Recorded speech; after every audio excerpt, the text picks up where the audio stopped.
We have something really special for listeners today, courtesy of our friends at the podcast How To with Mike Pesca. For those new to the show, How To is a long-standing series recently nominated for the Best Personal Growth Podcast at the 2026 Ambie Awards. And each week on How To, journalist Mike Pesca tackles a listener's question on topics ranging from travel and finance to health and relationships. And he does it with help from world-class experts who actually know what they're talking about. Think of it as eavesdropping on someone else's therapy session without the copay or the awkward silence. Today, we're sharing their recent episode, How to Take Psychedelics for Your Mental Health, where Mike interviews psychiatrist Will Van der Veer. I love this episode because you get to hear a variety of personal experiences of medical psychedelics and learn more about this emerging treatment for mental health conditions. For a great episode on leadership and psychedelics, check my interview with Allison Meister of IMD Business School in the archives. So, if you enjoyed today's episode, be sure to follow How To on your favorite podcast app for even more, and tell them the Anxious Achiever sent you.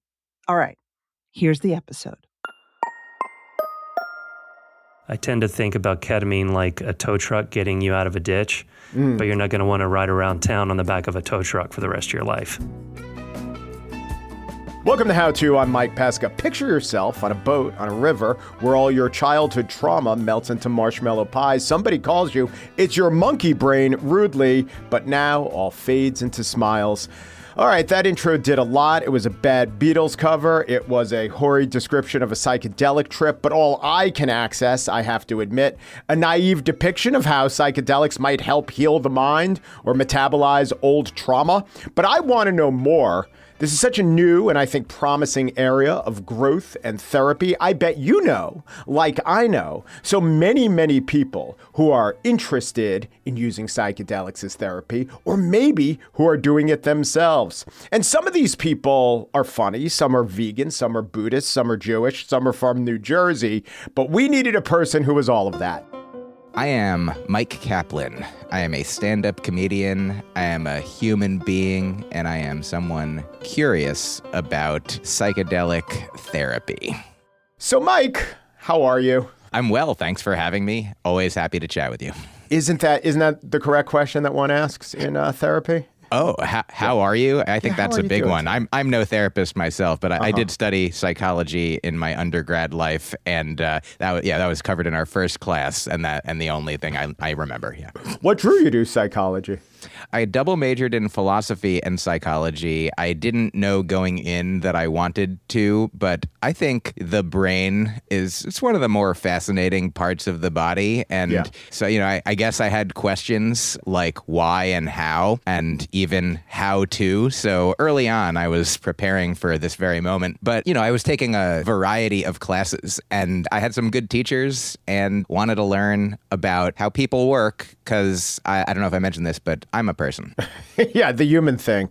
So as your life journey takes you to all the interesting places it does, are you just thinking about thinking, or is your thinking about thinking taking on some other thoughts that you'd like to address, I don't know, chemically? Sure. I didn't do any quote-unquote mind-altering substances until I was an adult. I was sort of raised with very sheltering, loving Jewish parents who were like, don't drink, don't smoke, don't do drugs, until I did start thinking a little more for myself. And I learned that drugs, is an umbrella term that covers, among other things, weed and heroin. And I did a little of my own research. I'm no scientist, but I saw from some empirical data that existed and anecdotal experiences of, I didn't know anyone on heroin, but I knew a lot of people who did weed and didn't die, and in fact even got some benefit from it. And I didn't. I was about 25 when I smoked weed for the first time, and it wasn't my favorite thing. But then I was performing at a music festival off the coast of Rhode Island on Block Island sometime around that time as well. And I sold a CD afterwards, and somebody paid me with a $10 bill wrapped around a psilocybin mushroom stem. And I said, "Is this what I think it is?" And he said, yes. Yes, I said, it's a $10 bill. Yeah. And then you said, that's Alexander Hamilton right there, smiling at you. And he had more, and I had my first, recreational trip at that point, and it was very eye-opening, mind-opening, heart-opening. And at that point, there were no therapists present, but it was just a beautiful thing that led me to want to do it again. And so over probably the next decade or two, I would have my own and with friends experiences, some of which I think, were just purely laughter based, and some which delved deeper until I probably in my 30s, I did an ayahuasca ceremony for the first time. And so over the past decade and a half, I have probably done dozens of ayahuasca ceremonies, either in the jungles or mountains of Peru or in the meditation studios of Brooklyn. Not officially, not certified, but personally speaking, a therapeutic experience among other things. I did want to ask you about this. Was there a need for therapy, or did you begin to think because you had some experiences with mushrooms that this could have a therapeutic application, but you weren't seeking other forms of therapy at the time? Sure. Good question. I, in my life since childhood, have probably gone to therapy at 4 different junctures, like starting when my parents were getting divorced. I went to their couples counseling once. I went in college a little bit when I had good health insurance through having been on television for enough during 1 year. I was like, I can go to therapy for basically free. And then I did online therapy. Like, it's often been like need-based. If I had like a particular inciting incident that I'm like, I want to discuss this. I do think that it would be beneficial for society to have it be more cost-friendly and available to the way health insurance pays for a yearly physical. Like, why not a weekly mental? I feel like that would be preventative of many of society's ills and personal ills. So I have been on my own therapeutic journey outside of psychedelic use, and I've been on various psychedelic journeys that lean therapeutic or therapeute-ish at times, but I have not personally crossed the streams as yet. What is the need that you think that psychedelics could address, or that you are at least curious about psychedelics addressing?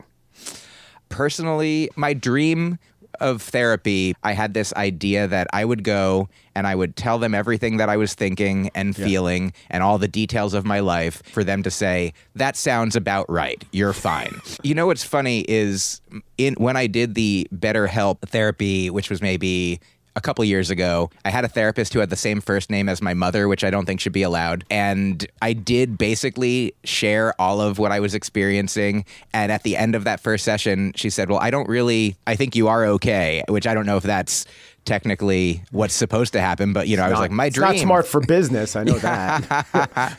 But I was like, well, I paid for a month, so we're gonna figure something out. And so I guess just personally speaking, like, I think I've had times in my life when I was angrier. I've had times in my life when I was more scared, and so those are the main things that I look for in therapy and that I have gotten from some psychedelic experiences. I think by design. I think it was a feature, not a bug, but never directed by a practitioner of therapy. So that is something that I'm curious about. Is there something that needs healing? Do you have, and maybe you do, but you don't mention it because you just think it's part of the human condition, anxiety or a brain that won't shut off, or a lot of the things that correlate actually to being a pretty good comedian? If I were to be diagnosed with something, I think it could be OCD. But yeah, I exist somewhere on the anxious, obsessive end of the spectrum. And yes, the answer is yes. Do you have any worries? Do you have any misgivings about what such therapy might entail or produce in you? I guess I want something solid, but I continually learn that there's, I think, Chogyam Trungpa Rinpoche said, the bad news is we're hurtling through space with no parachute. The good news is there is no ground. And so I think the other good news is there is no gravity in space, so a parachute wouldn't do shit. But the bad news is there's no oxygen. So it's yes, oh yeah, point. yeah. And a lot of good news, bad news. Yeah. But it's all to say, my goal is, sort of continuing to gain more comfort with discomfort, as it might be. The first arrow that everyone gets shot with in the Buddhist analogy, which is, the pains that life offers that cannot be avoided. And so I'm just looking to avoid as many second, third, and fourth arrows as possible. Can you do that? I can. Well, I can't. But I know a guy who might be able to. And in just a snap of a finger, we unite Myq Kaplan with a doctor and expert in therapeutic psychedelics. Stick around.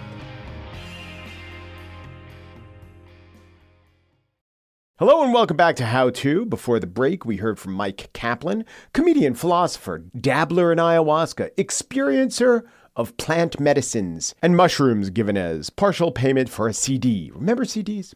Myq is open to opening his mind some more.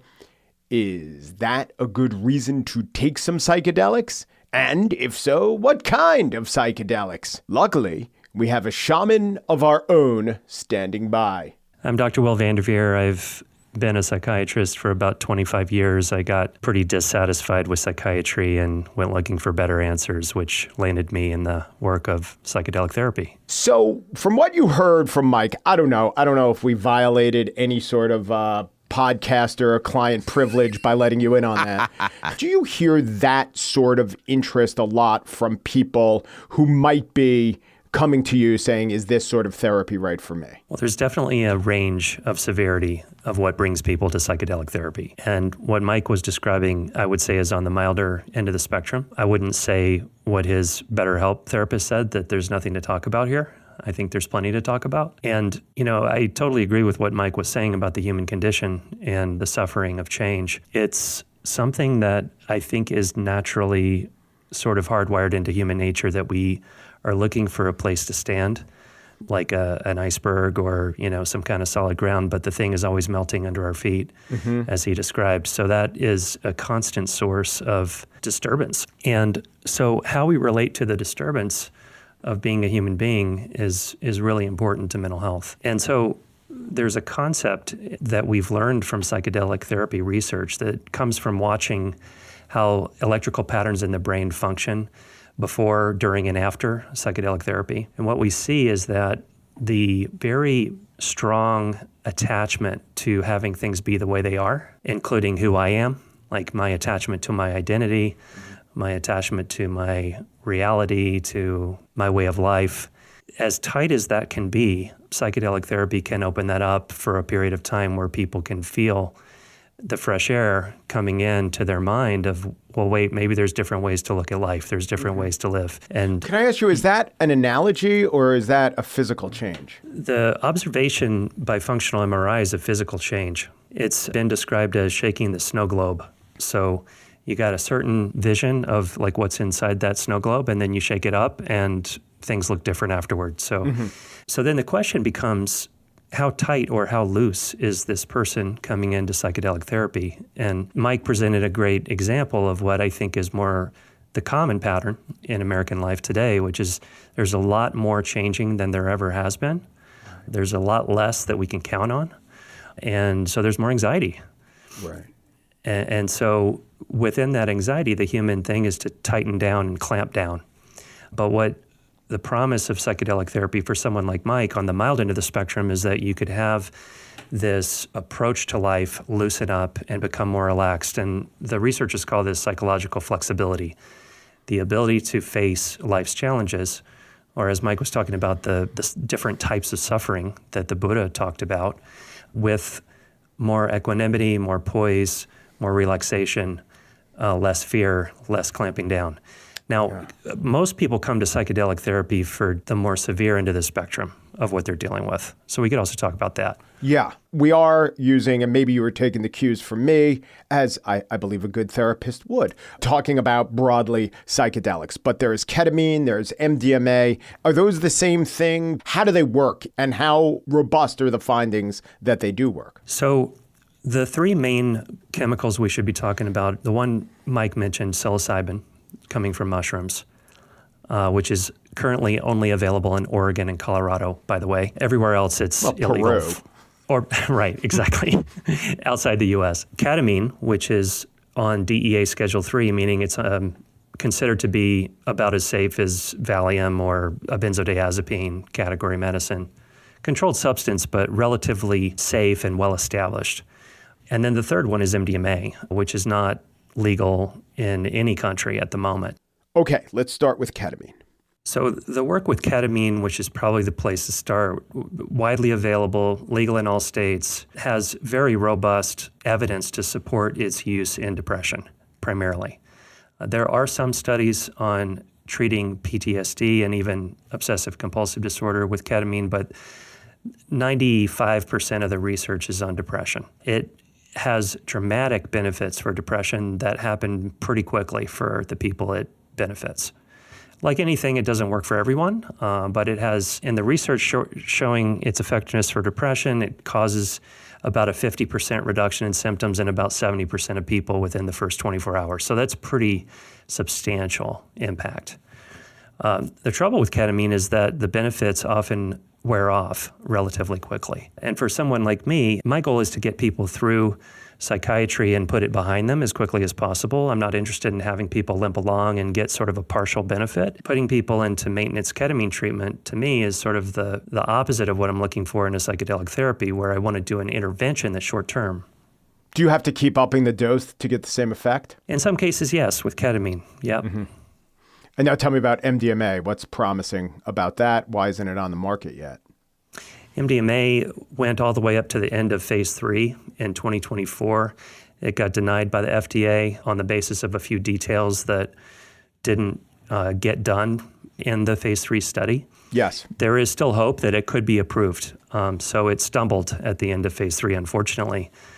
But the effectiveness and the safety profile of the drug were well established by those studies. There's just a few more details that need to be collected. Yes, I read about this, that the studies were lacking. And also that people in the community who were eager for MDMA to be approved find fault with how the studies were done. Absolutely. I mean, one of the problems in the way those studies were done was it was presented to FDA as a psychotherapy that was supported by MDMA, rather than, hey, let's study MDMA and let's have a person in the room who can protect the experience of the participant. FDA doesn't know how to evaluate that kind of new drug application where the therapy is primary and the drug is secondary.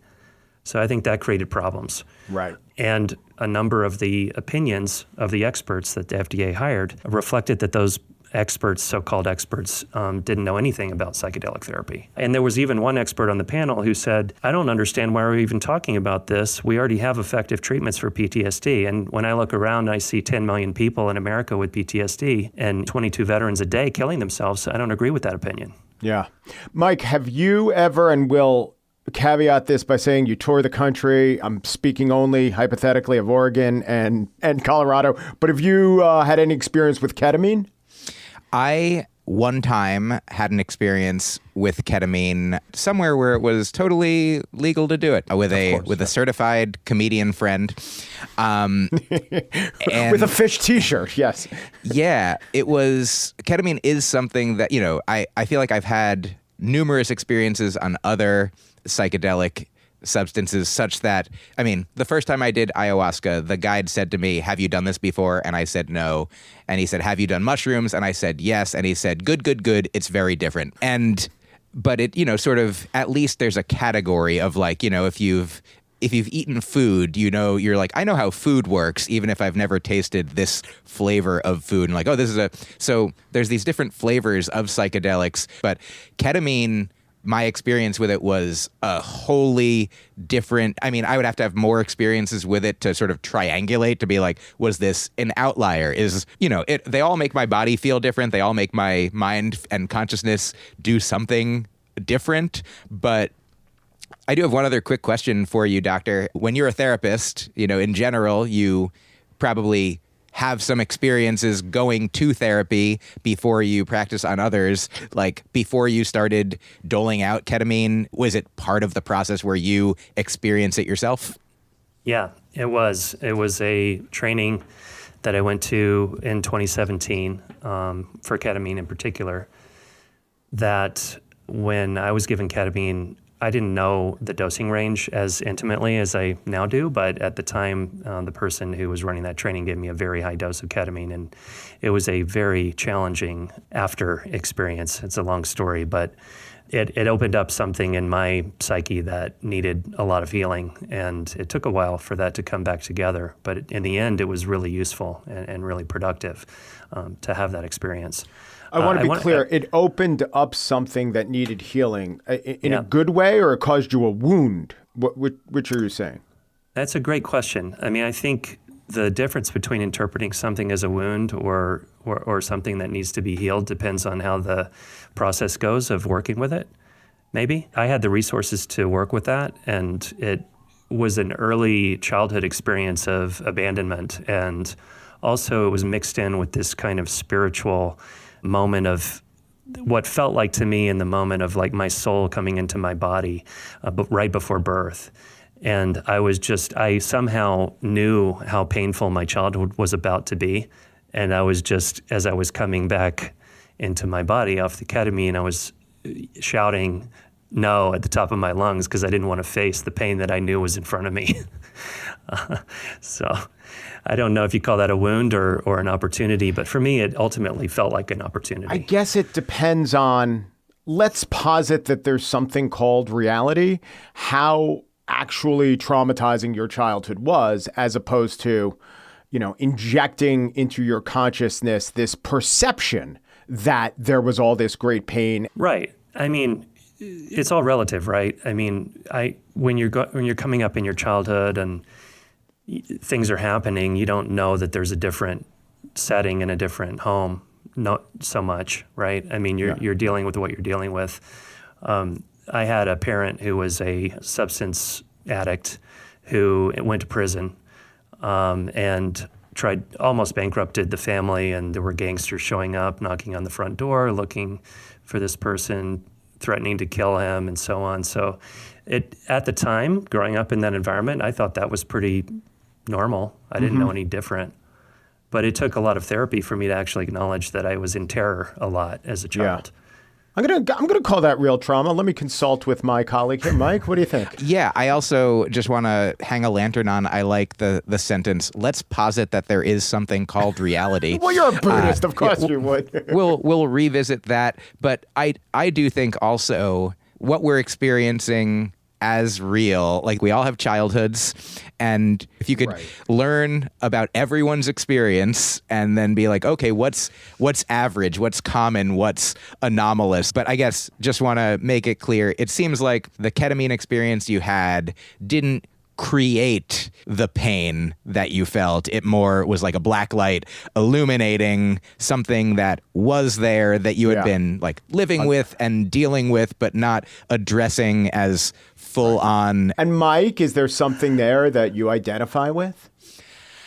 Here's just a very simple memory from recent years. My girlfriend loves fragrance, and she has given me some, and so I wear them sometime. My mom, one time when I came to her home and embraced her, smelled the fragrance, which was like I'd never been wearing fragrance around her before because I'd never really been wearing it. And she was particularly sensitive to it. And she said, you can't do that. And I was like, oh, I mean, I didn't realize. And so just that phrasing was particularly noteworthy and sort of echoes things that she has said other times. Like when she's had an experience that was unpleasant, she'll sometimes say like, you don't do that. I love my mother. I have a good relationship with my mother. Like I certainly don't have anything as objectively, quote unquote, objectively traumatic as scary people showing up to my home. You know, my things are a lot more internal than, you know, externally, aside from, you know, the world.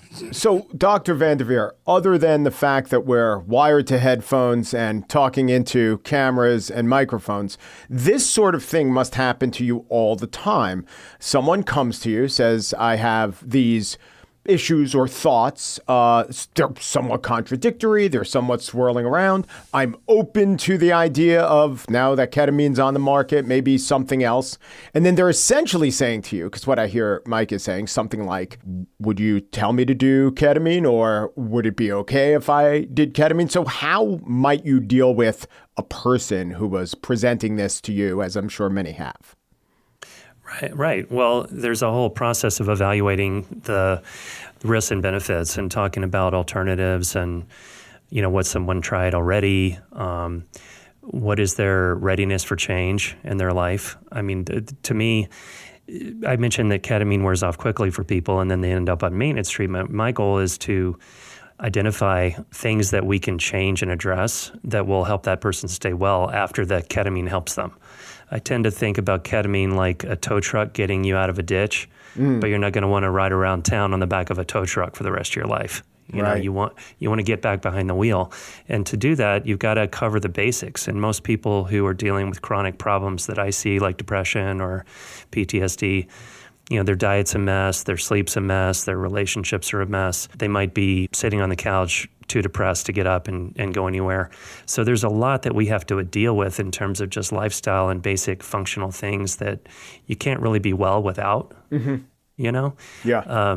So that's part of the assessment. And then the other thing is, and there's news, you know, last week, we're recording here toward the end of February, there's movement toward the end of phase 3 for psilocybin as a potentially FDA-approved product. It's possible that could get approved by the end of the year. I think psilocybin is going to take away much of the use of ketamine for depression because the evidence is showing that 1 or 2 sessions can keep you well for 6 to 12 months, or maybe longer. In some cases, people have a permanent benefit from that. So we'll look back at ketamine like we looked at, I don't know, you come up with the right analogy. Is Valium not used anymore? Some drug that was a stepping stone, a Band-Aid, or just not very effective? Yeah, the only exception to that is ketamine has this ability to cut through suicidal thinking very quickly. So I think it might be used in emergency rooms to help people not get hospitalized who in the past would have been hospitalized. Wow. But outside of that, as long as the cost proposition is similar to ketamine, I think people are going to go for psilocybin. And if it's approved on a federal level, then hopefully, of course, insurance would be taking care of that and the VA would adopt it and so on. All right. In a moment, we'll be back to see if Myq Kaplan, the junkyard dog, could hop on the back of that tow truck or possibly get behind the driver's seat, or if the analogies can be so tortured that there's some psychopharmaceutical intervention that we could save. Back in a minute with more of How To. We're back with Dr. Will Van der Veer and Myq Kaplan talking about ketamine, psilocybin, and maybe the odd ayahuasca trip as therapeutics. Dr. Van der Veer, I know you are the co-founder of the Integrative Clinic, and I have been to the site there. You talk about the necessity of addressing root causes, from sleep issues to gut bacteria. So do you and others in the field look at psychedelics as a secondary or tertiary option once cognitive behavioral therapy, say, is tried? Once getting your diet right is tried? Is that how you look at it? It's a great question. I mean, I'll just share from what it's like to be in the trenches with working with, serious mental illness with people for more than 2 decades. When someone's very depressed and they come in your office and sit down and the first thing you say to them is, hey, we need to you need to stop eating fast food, or hey, you need to get your sneakers on and go run. it couldn't be the worst thing. I mean, nobody's in a position to make behavior changes until you give them some support and help them get their life moving forward. So if you think about this analogy, if we haven't worn it out yet, of the tow truck in the ditch, I like to tell people on the front end, like, we're going to get you feeling a little better with the psychedelic therapy such that we can make these big changes that you need to make. And it's going to be hard work afterward. But 90% of the healing that happens with psychedelic therapy is after the dosing session, which, it's different for people to think about hard work as part of the treatment versus, okay, I pop the pill and the pill does the work for me. So I will admit I am a stoical sort. I'm mostly loath to use drugs if I don't have to. That's not the right stance for everyone, I acknowledge. But is there something broader going on here? The world, as we've talked about, is a hard place. Politics are hard. There's a lot of ambient anxiety, and for good reason. There is also suggestibility and a hunger for remedies, maybe not cures exactly, but therapies. And when those therapies, I am just thinking, when those therapies overlap with what in another context would count as recreation or fun, might there be a risk of understating the downsides, a danger in selling the potential user on the ease, on the relief, when other interventions, including interventions that happen within your own mind, might in some cases be the better path? Well, it's a great point. I mean, the thing is, as far as I'm concerned, there are no shortcuts to getting well. It's going to be hard work, no matter how you slice it. The thing is, this electrical pattern we were talking about in the brain previously, we call it the default mode network because it's what's happening in your brain at default. So you're daydreaming, you're thinking about yourself, a self-referential thought. Who am I? What does this mean about me? Is this good for me? Is this bad for me? That kind of thinking gets completely disorganized and chaotic on the drug, which breaks down your sense of who you are and gives you an opportunity to consider different points of view or different ways to interpret reality. So that by itself can be incredibly helpful for people to have a different perspective for a period of time. It's not going to change your personality in the long run. I mean, it could make you more open, more flexible, but it's not going to fundamentally change Myq into you, for example. Mm-hmm. I'm not adopting the Y in the name. That's what you're saying. Yeah. Anything, Myq, that you're hearing that makes you more intrigued or more reticent? Yeah, definitely. Which one? Both. No, I'm absolutely more intrigued. And I want to share briefly one experience I had during an ayahuasca ceremony, and then I have a specific other question about a different substance. Good. So I feel like I also was like you, Myq, before I became enlightened and saw the light. No, truly, before I had smoked weed for the first time, which was encouraged by my, life partner at the time, who became my wife, who became my ex-wife. She was a musician. She was like, weed can do these things. I, at the time, was like, I don't want to, I like my brain. I don't want to change my brain. And then I tried it and I didn't love it.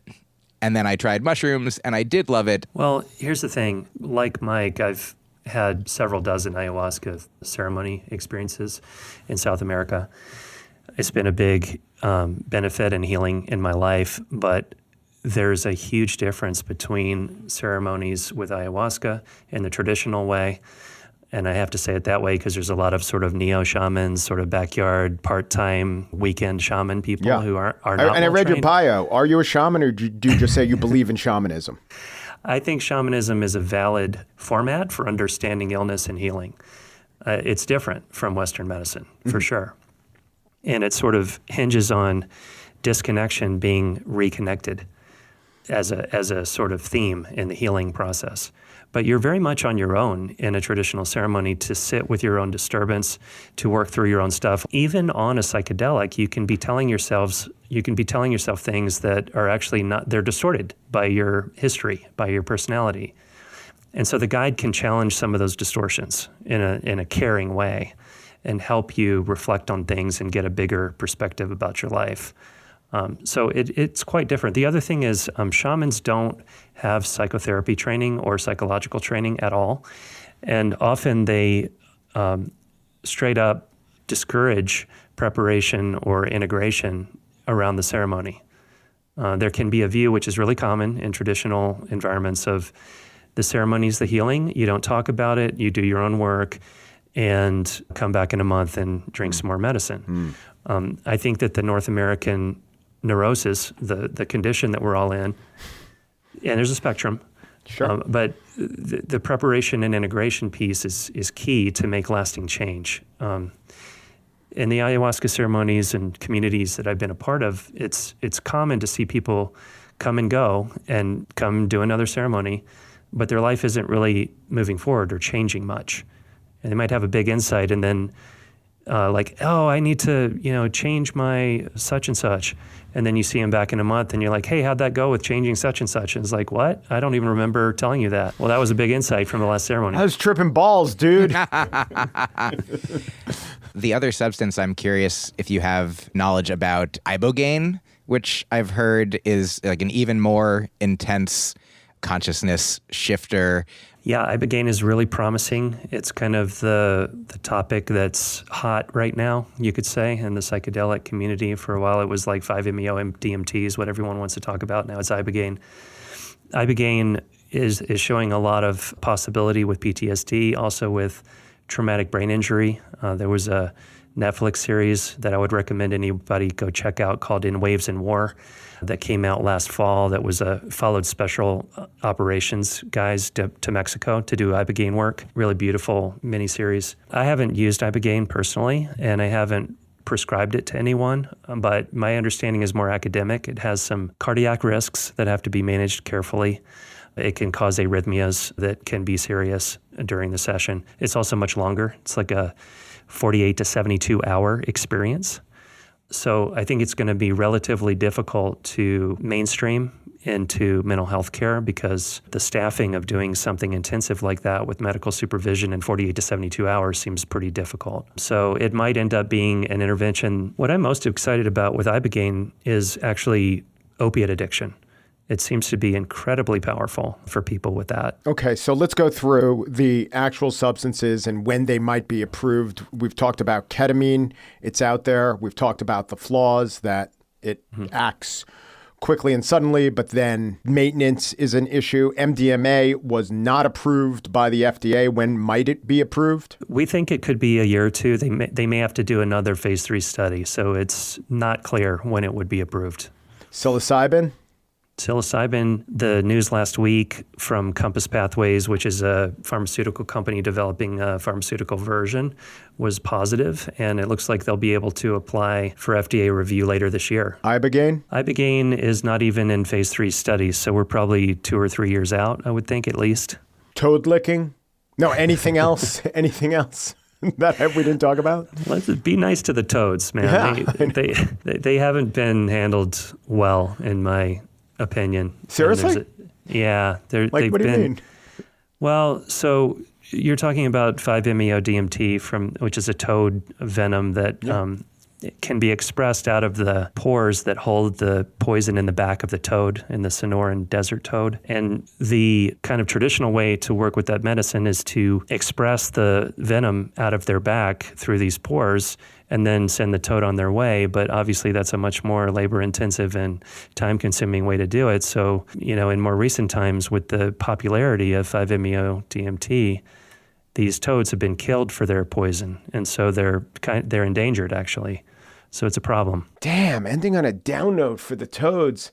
Funny man Myq Kaplan, express your non-decidedly venomous form of comedy. Any last thoughts, sir? I will say one thing that I'm glad, Dr. Van der Veer, you brought up. The fact that this particular substance, like that ibogaine, is useful in helping end addiction to like drugs that are legal. And I think this speaks to a point that you made earlier, Mike. These same substances can be used to party and can be used to heal. Like with anything, it's good to learn about what we're putting into our bodies. Like I'm glad that there are people who are thoughtful, wise, and caring working on it. And so I'm optimistic for the future of this research. I've had the homeschooled version. I'd love to have, take the university course of psychedelic therapy. Myq Kaplan there expressing optimism, which of course makes him a poor candidate for prescribing any of the things we've been talking about. No, I joke. Go to Myq Kaplan. He spells his name MYQ Kaplan.com, and there you will find his latest fantastic special, Rini. Mike, thank you so much. Thank you. It's been a pleasure. Dr. Will Van der Veer is the co-founder of the Integrative Psychiatry Institute. He's out with a new book with Keith Kurlander, Psychedelic Therapy, a revolutionary approach to restoring your mental health and reclaiming your life, which, by the way, is exactly what we did here, maybe on a lesser scale. It took less time. Thank you so much, Dr. Van der Veer. Thanks, Mike. It's been great being with you both. It has been great, mind-expanding even. If you like what you heard today, please give us a rating and review. I've said that every show. I don't think anyone has. Be the first to go to Apple and give us a review on this version of How To. We do also need your questions. Do you need to make a great apology, even an adequate apology about a very tough subject? Our expert is standing by, or if you have any free-floating how-to questions of your own, describe it to us at thegist@MikePesca.com. Today, on The Gist, my daily show, it's part 2 with Mickey Bergman, a man who has a unique job. He has negotiated the release of hostages and political prisoners the world over. People like Paul Whelan, Brittany Griner, Trevor Reed, Elizabeth Surkov, who was my guest on The Gist last week. You will not want to miss this interview with Mickey Bergman. How To is produced by Jeff Craig and Corey Wara. Michelle Pesca puts the can-do in How To. Charles Duhigg created our show, but he had to leave to pursue this quixotic quest for reform within the psychiatric community. I had a therapist who had the same first name as my mother, which I don't think should be allowed. See, I blame the therapist for insisting on being called Dr. Mommy. I'm Mike Pesca, back every weekend answering your questions of How To. That's it for this week's show. If you like the show, follow us and tell your friends. And please leave us a review. It really helps the anxious achiever get found by people just waiting for our content. I'm your host, Maura Aarons-Mele. Lots more to come in the next episode.